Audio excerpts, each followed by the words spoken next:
père Elia est le curé de la paroisse Mar-Michael, située tout près du port. Tout le quartier a été très touché par l'explosion. Aujourd'hui, des centaines de bénévoles et de salariés d'ONG aident à la réparation des portes et des fenêtres. Si les appartements sont mis hors d'eau avant les pluies d'hiver, beaucoup d'habitants ont tout perdu. Meubles, cuisine, salle de bain, tout est à refaire.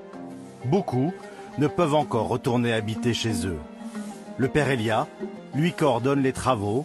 Il s'occupe surtout de ces paroissiens qui ont été touchés, parfois dans leur corps, mais aussi psychologiquement par la violence du choc. Les visites à domicile sont importantes pour soutenir le moral. Bonjour. Comment allez-vous, Rita? Ça va bien, Ça va bien? grâce à Dieu.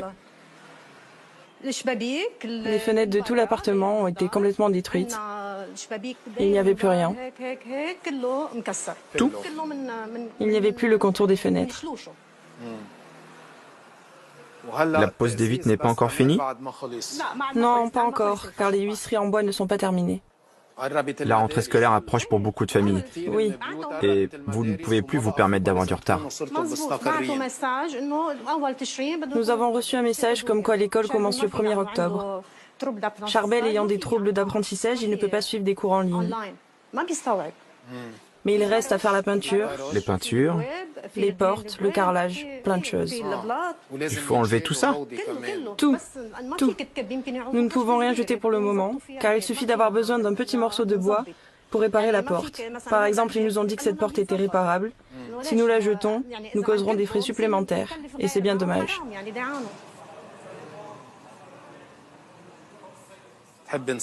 Voulez-vous qu'on prie pour votre famille et pour le Liban? Jésus, Marie, Joseph, priez pour nous. Archange Michel, prie pour nous. Gloire au Père, au Fils et au Saint-Esprit. Que la paix du Seigneur soit avec vous, Rita. Qu'il vous bénisse ainsi que votre famille. Priez pour moi.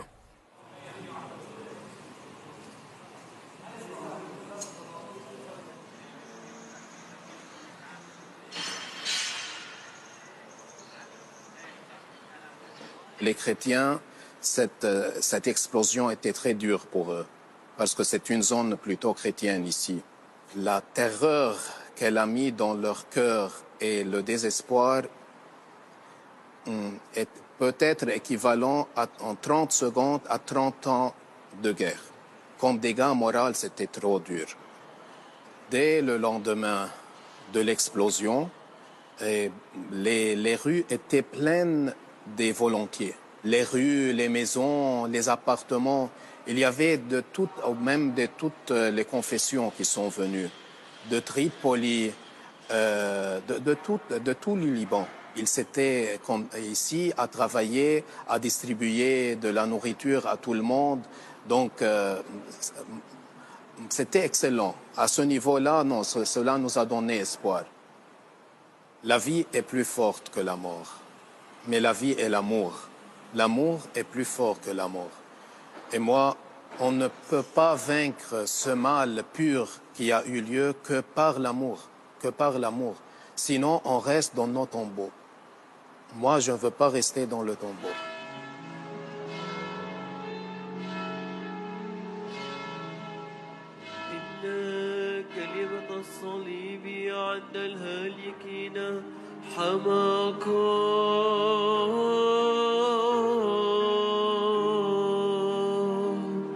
وإما عندنا نحن المخلصين فهي قوة الله هاليلويا هاليلويا هاليلويا هاليلويا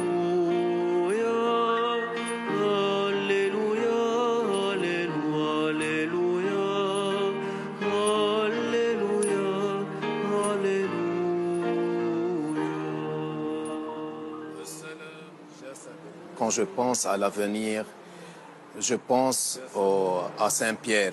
Quand il a voulu aller rejoindre le Christ sur les eaux et il a regardé les vagues, la tempête et il a eu peur. Et il s'est écroulé. Alors le Christ a dit, regarde-moi, Moi, c'est ce que j'ai dit aux gens, c'est ce que je me suis dit à moi-même.